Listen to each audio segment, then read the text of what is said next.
గుంటూరు జిల్లా పత్తిపాడు నియోజకవర్గం తిక్కిరెడ్డిపాలెం గ్రామ సభలో ముఖ్య అతిథిగా ఎమ్మెల్యే రామాంజనేయులు పాల్గొన్నారు. కార్యక్రమాలైన మాట్లాడుతూ ప్రతి ప్రజలకు ఆజ్ఞలకు గ్రామ సభ ఏర్పాటు జరుగుతోందని, కార్యక్రమాన్ని చాలా చక్కగా డిప్యూటీ సీఎం పవన్ కళ్యాణ్ ఆదేశాల మేరకు అందరికీ మేలు జరిగేలా కార్యక్రమాన్ని రూపుదిద్దారని ఆయన తెలిపారు. సీఎం చంద్రబాబు ఆధ్వర్యంలో అభివృద్ధి త్వరగా జరుగుతుందని ఆయన వద్దగట్టించారు.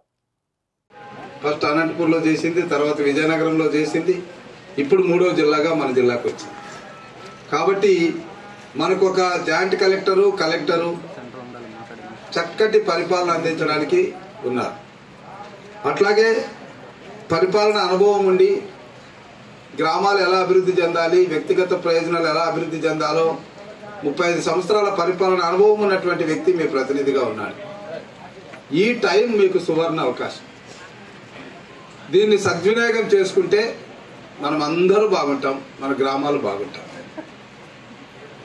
సో వీటన్నిటికన్నా ముఖ్యంగా ప్రజల గురించి ఆలోచించేటటువంటి ముఖ్యమంత్రి మనకున్నారు. ప్రజల అభివృద్ధిని గురించి, గ్రామాల అభివృద్ధిని గురించి ఆలోచించేటటువంటి ముఖ్యమంత్రి చంద్రబాబు నాయుడు గారు మనకు ముఖ్యమంత్రిగా ఉండడం, తనకంటూ ఒక నిస్వార్థతో కూడినటువంటి రాజకీయం ఉండాలన్నటువంటి తపన పడే డిప్యూటీ సీఎం పవన్ కళ్యాణ్ మన పంచాయతీరాజ్ రూరల్ డెవలప్మెంట్కు ఉప ముఖ్యమంత్రిగా ఉండడం కూడా మన అదృష్టం. అంతేకాకుండా మనకు 2 పార్టీలు, కేంద్రంలో బీజేపీ, ఈ కార్యక్రమానికి అంటే గ్రామీణ ఉపాధి హామీ పథకం అనేటువంటి కార్యక్రమానికి నిధులు ఇవ్వాలంటే కేంద్ర ప్రభుత్వం ఇవ్వాలి.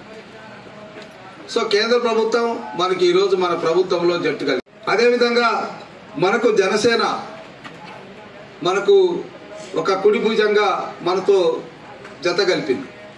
సో దానికి అధినేతగా పవన్ కళ్యాణ్ ఉంటే ఆయన ప్రతినిధిగా ఇక్కడ కొరపాటి నాగేశ్వరరావు గారు ఉంటున్నారు.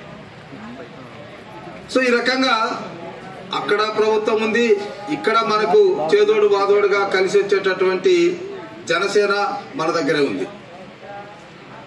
అన్నిటికన్నా ముఖ్యంగా ఈ శాఖను కేంద్రంలో నిర్వహిస్తున్నది మన ఎంపీ గారు తమ్మసాని చంద్రశేఖర్ గారు. అంటే ఇక మీరు ఆలోచించుకోండి, ఇన్ని అవకాశాలు ఒక్క మారుగా మన ఆంధ్రప్రదేశ్కి రావడం చాలా అదృష్టంగా మనం భావించాలి.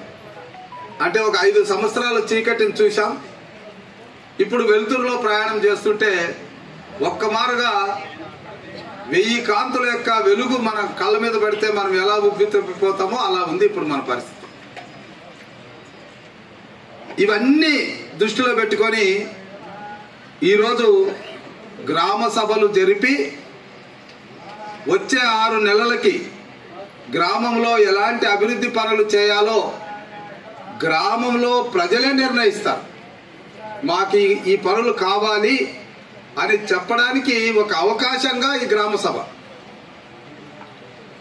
అంతేగాని ఇక్కడ సర్పంచ్ జగన్మోహన్ యొక్క ఆలోచనను, లేదా ఇక్కడ స్పెషల్ ఆఫీసర్ విజయలక్ష్మి యొక్క ఆలోచన, లేదా మా ఎంపీటీసీ మధు ఆలోచన, లేదా ఇక్కడ ఉన్నటువంటి పెద్దల ఆలోచన, ఇక్కడ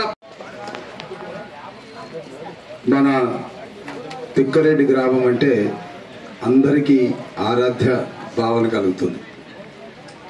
ఎందుకంటే ఎవరు ఏ కార్యక్రమం అనుకున్నా ఆ కార్యక్రమం విజయవంతం కావడానికి ఇక్కడ వెలిసినటువంటి రాములవారి ఆలయాన్ని సందర్శించి పూజ చేస్తే ఆ పనిలో విజయం లభిస్తుందన్నది ఒక నమ్మకం కాదు, అది రుజువైంది కూడా. గతంలో అనేక రుజువులున్నా నా వ్యక్తిగతంగా ఇక్కడ నేను పూజ చేసి 42,000 మెజార్టీతో గెలిచాను. సో అదే కోణంలో మిత్రుడు గింజపల్లి వెంకటేశ్వరరావు గారు, ప్రసాద్ గారు, భాగ్యరావు గారు, శివయ్య గారు, మధు గారు, జగన్మోహన్ గారు, ఇక్కడ ఉన్నటువంటి పెద్దలందరూ కూడా ఈ గ్రామ సభ అనేది మన కూటమి ప్రభుత్వంలో మొట్టమొదటి జరిగే ఒక పవిత్రమైనటువంటి కార్యక్రమం. ఈ కార్యక్రమాన్ని మీకు ఏ గ్రామం అయితే ఈ స్థాయి ఇచ్చిందో ఆ గ్రామం నుంచే ప్రారంభించడం మంచిదన్నటువంటి అభిప్రాయాన్ని వాళ్ళు తెలియజేసినప్పుడు సంతోషంగా వ్యక్తపరిచాను. సో అదేవిధంగా ఇక్కడ ఒక మొక్కు కూడా ఉన్నది. మా కలెక్టరు మా ప్రజాప్రతినిధి అయితే మేము ఇక్కడ 101 కొబ్బరికాయ కొడతామని మా గ్రామస్తుల మొక్కు దేవునికి ఈరోజు తీర్చుకున్నారు. సో 2 కార్యక్రమాలు జరిగాయి. సో ఈ కార్యక్రమంలో మరి ముఖ్యంగా పనిలో చాలా చురుకైనటువంటి వ్యక్తి, నిజాయితీ పరుడు, పరిపాలనల ఒక విశిష్టమైనటువంటి కోణంలో పనిచేస్తున్నటువంటి ఒక మంచి వ్యక్తి మన గుంటూరు జిల్లాకు జాయింట్ కలెక్టర్గా ఉన్నారు. ఎందుకంటే నేను ఆయన గురించి నేను ఇంత గట్టిగా ఎందుకు చెప్తున్నాను అంటే, కర్నూలు మా సొంత జిల్లా, ఆ జిల్లాలో ఆయన జాయింట్ కలెక్టర్గా పనిచేశారు. నువ్వు ఏ గ్రామానికి వెళ్ళినా భార్గవ్ తేజ్ అనేటువంటి పేరుతో, జాయింట్ కలెక్టర్ అనేది మర్చిపోతారు, పేరుతో పిలవడం అనేటువంటిది గొప్ప విషయం. సో అలాంటి ప్రజలకు దగ్గరైనటువంటి ఒక జాయింట్ కలెక్టర్ మనకు రావడం అనేది మన అదృష్టంగా భావించాలి. సో మరి అదేవిధంగా మన కలెక్టర్ నాగలక్ష్మి అమ్మాయి చూడడానికి చాలా చిన్నదిగా అనిపిస్తుంది, కానీ చాలా చురుకైంది. ఎందుకంటే వాళ్ళకి ఎలాంటి అభిప్రాయాలు ఉండకూడదు. సో ప్రజలు ఏ కార్యక్రమాన్ని ముందు చేయాలనుకుంటే అదే కార్యక్రమాన్ని ముందు చేయడం అనేటువంటిది జరుగుతుంది. మళ్ళీ ఒక్కసారి 6 నెలలకు ఒక మారు మళ్ళా గ్రామ సభ జరపడం జరుగుతుంది. ఇలాంటి సభ మళ్ళీ ఒక 6 నెలలకి, అంటే సంవత్సరానికి 2 సార్లు గ్రామ సభ జరుగుతుంది. 2 సార్లు చేసిన పనుల మీద తనిఖీలు జరుగుతాయి. అదే చంద్రబాబు గారి యొక్క మార్కు. ఎటువంటి పరిస్థితుల్లో పనుల్లో నాణ్యత కానీ లోపించడం కానీ, పనుల్లో అవినీతి కానీ ఆయన ఎటువంటి పరిస్థితుల్లో ఒప్పుకోరు. సో 2 సార్లు మన గ్రామంలో ఆడిట్ జరుగుతుంది, 2 సార్లు గ్రామ సభలు జరుగుతాయి.